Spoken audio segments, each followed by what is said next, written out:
India गठबंधन की बैठक में शामिल नहीं होने को लेकर आरएलपी प्रमुख और नागौर के सांसद हनुमान बेनीवाल का बयान आया। हनुमान बेनीवाल के गठबंधन की बैठकों में नहीं बुलाए जाने से नाराजगी जाहिर की है। हनुमान बेनीवाल ने कहा कि लोकसभा चुनाव में कांग्रेस गठबंधन को 11 सीटें दिलाने में उनका बड़ा योगदान रहा है, लेकिन इसके बावजूद इंडिया गठबंधन की 2 बैठकों में उनको नजरअंदाज किया गया, जो कांग्रेस नेताओं की मानसिकता को दर्शाता है। साथ ही बेनीवाल ने कहा कि अगर कांग्रेस में इतना ही दम है तो 2 लोकसभा चुनाव में एक भी सीट क्यों नहीं मिली थी। कांग्रेस के नेताओं को गलतफहमी हो गई है। राजस्थान में कांग्रेस की लहर चल रही है, जबकि हकीकत यह है कि राजस्थान की सभी सीटों पर आरएलपी के समर्थकों ने गठबंधन के पक्ष में मतदान किया।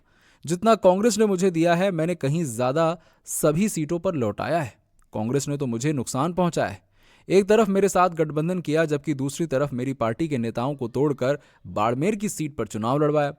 हनुमान बेनीवाल ने कहा कि कांग्रेस में एक शेखावटी और एक बाड़मेर के नेता मेरे साथ गठबंधन करने के खिलाफ थे। कांग्रेस में 1 या 2 नहीं बल्कि 5 खेमे हैं। जीत के बाद मेरे पास केवल पूर्व मुख्यमंत्री अशोक गहलोत का और दिल्ली से मुकुल वासनिक और मोहन प्रकाश का बधाई के लिए फोन आया। इसके अलावा सचिन पायलट ने मुझे आज बधाई दी है, लेकिन किसी ने मुझे इंडिया गठबंधन की बैठक में आमंत्रित नहीं किया। हनुमान बेनीवाल ने सचिन पायलट पर भी अनदेखी करने का आरोप लगाते हुए कहा कि मैंने सचिन पायलट को चुनाव प्रचार करने के लिए बुलाया था, लेकिन पायलट नहीं आए, लेकिन इससे मेरी जीत पर कोई असर नहीं पड़ा।